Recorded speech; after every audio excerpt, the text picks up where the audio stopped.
పెట్టుబడుల అవగాహనపై రేవంత్ మరియు గిరిబాబు గారు కండక్ట్ చేసే వెబినార్ కోసం ఈ నెంబర్కి కాల్ చేయండి.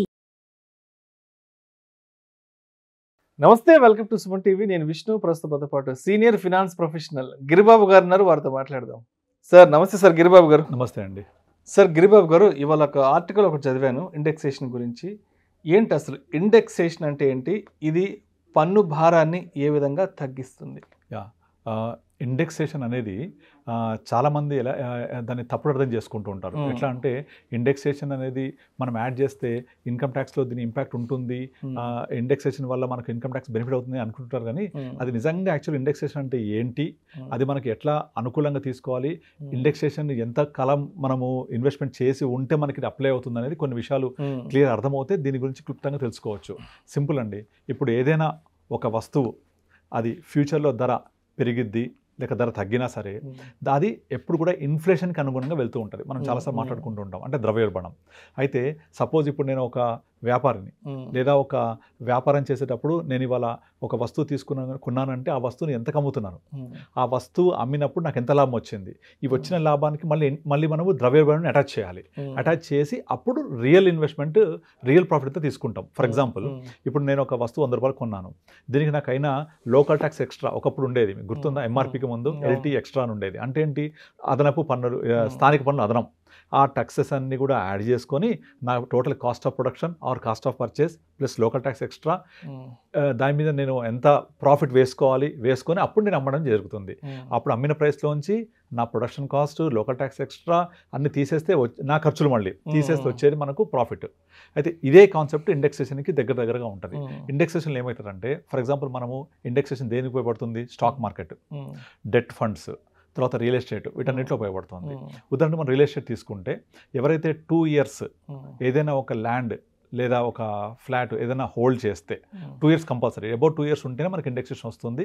బిలో 2 years ఉంటే ఇండెక్సేషన్ రాదు, నార్మల్గా ట్యాక్స్ కట్టాలి. ఒక 2 years కనుక హోల్డ్ చేసి ఉంటే ఒకవేళ, సపోజ్ మనము ఒక 10 years ఎగ్జాంపుల్ తీసుకుందాం. 10 years బ్యాక్ ఒక ల్యాండ్ నేను ఒక 10 లక్షలకు కొన్నాను, ఇవాళ ఈ ల్యాండ్ 20 లక్షలకు అమ్మాను. అంటే నాకు నిజంగా వచ్చే లాభం 10 లక్షలు వచ్చినట్ట? 10 లక్షలకు కొని 10 లక్షలకు అమ్మితే కాదు కదా.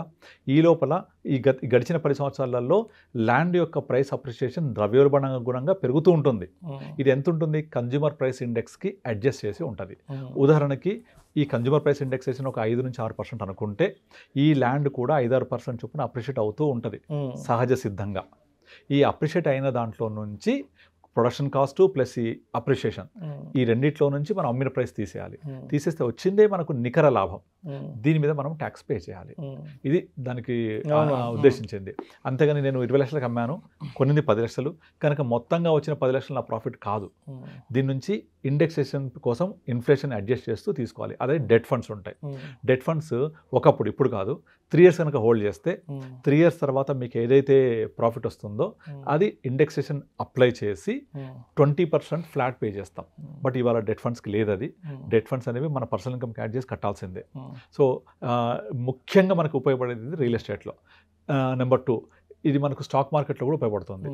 స్టాక్ మార్కెట్లో కూడా అప్ టు 10 crores వరకు మీకు లాంగ్ టర్మ్, మీకు స్టాక్ మార్కెట్లో అంటే స్టాక్ మార్కెట్ ఎటువంటి విధంగా, అంటే మ్యూచువల్ ఫండ్స్ అవ్వచ్చు, డైరెక్ట్ స్టాక్స్ అవ్వచ్చు, ఏ విధంగా మీకు లాభం వచ్చినా కూడా అలా వచ్చిన లాభము అప్ టు 10 crores వరకు మీరు కనుక రియల్ ఎస్టేట్లో ఇన్వెస్ట్ చేస్తే, అది హోమ్ కోసం మాత్రమే, అన్నిటి కోసం కాదు, కేవలం హోమ్ కోసం మాత్రం ఇన్వెస్ట్ చేస్తే, అది కూడా ప్రీవియస్ ఫైనాన్షియర్ అమ్మిన సంవత్సరంలో, లాభం వచ్చిన సంవత్సరంలో previous financier or next financier, only within 2 financial yearsలో మాత్రమే మీరు కనుక ఏదైనా ఇల్లు లేదా హోమ్ ఫ్లాట్ అలా కొనుక్కుంటే అప్ టు 10 crores వరకు మీరు ట్యాక్స్ కట్టాల్సిన అవసరం లేదు.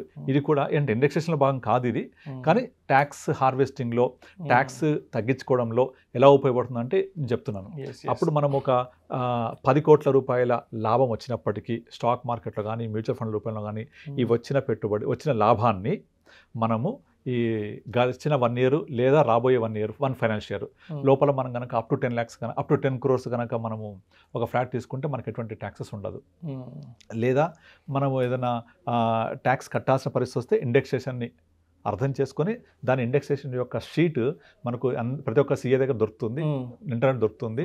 ఆ ప్రకారంగా మనము కాస్ట్ ఆఫ్ అక్విజిషన్ క్యాలిక్యులేట్ చేయాలి. First cost of acquisition calculate చేసి మనం అమ్మిన ప్రైస్ నుంచి తీసేసేయాలి. వచ్చింది ఇండెక్సేషన్ అనుగుణంగా మనం ఇన్కమ్ ట్యాక్స్ పే చేయాలి. ఇది సింపుల్గా ఇండెక్సేషన్ అంటే. ఒక ముక్కలు చెప్పాలంటే ఇన్ఫ్లేషన్కి అడ్జస్ట్ చేస్తూ మన యొక్క పర్చేస్ ప్రైస్ని రీడిఫైన్ చేస్తారు. ఆ రీడిఫైన్ చేసిన దాని నుంచి మనం అమ్మిన ప్రైస్ నుంచి తీసేసి రిమైనింగ్ ట్యాక్స్ కడతాం. Thank you so much Giribabu. Thank you అండి. సుమన్ టీవీలో మీ పర్సనల్ అండ్ బిజినెస్ ప్రమోషన్స్ కోసం కింది నెంబర్కి కాంటాక్ట్ చేయండి.